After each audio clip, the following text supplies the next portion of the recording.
अस्सलामु अलैकुम। चचा चमन मोहल्ले के सबसे कंजूस आदमी थे। उनके घर कोई मेहमान चला जाए तो रस्मी गुफ्तगू के बाद पूछते हैं कि चाय तो नहीं पियेंगे ना, क्योंकि चाय बहुत नुकसानदेह है।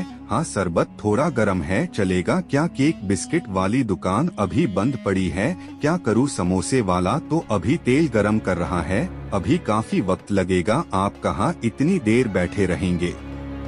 बेचारा मेहमान ये सुनकर शर्मिंदा हो जाता। एक दिन दोपहर को किसी फकीर ने उनके घर का दरवाजा खटखटाया। चचा चमन ने दरवाजा खोले बगैर पूछा, कौन है? फकीर बोला, बेटा मेहरबानी करो, मुझे कुछ पैसे दे दो, मेरे पास सब्जी है, रोटी खरीद कर खा लूंगा। चाचा चमन ने बोला, जाओ जाओ, दफा हो जाओ, नहीं है मेरे पास पैसे। पता नहीं कहां से ऐसे भिखारी आ जाते हैं, मांगने के लिए खाने से दिल नहीं भरता। चाचा चमन ने बेचारे फकीर को खूब बातें सुनाई।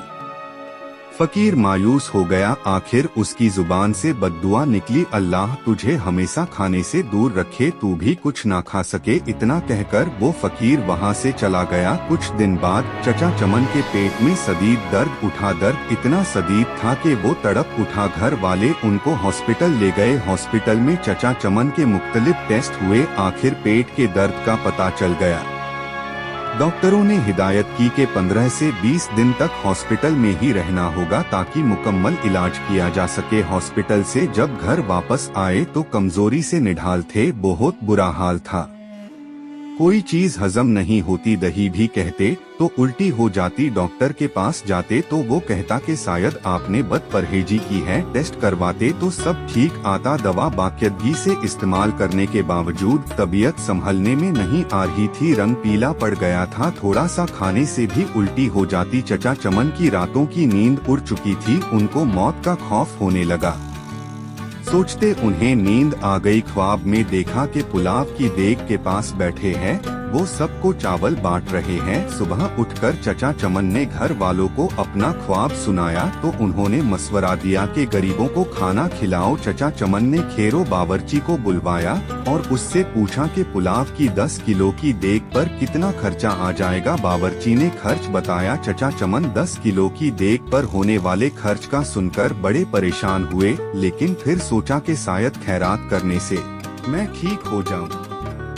उन्होंने इतवार संडे की एक दोपहर को ये मुश्किल मरहला तय कर ही लिया। मोहल्ले के नौजवानों की मदद से मोहल्लेदारों और गरीब लोगों को खाना खिलाया। चचा चमन अब काफी पुरसुकून रहने लगे, लेकिन जब उस फकीर का ख्याल आता तो फिर वही मनहूस दर्द शुरू हो जाता। कई दिन ऐसे ही बीत गए। एक शाम को किसी फकीर की आवाज आई, अल्लाह के नाम पे दे दो बाबा।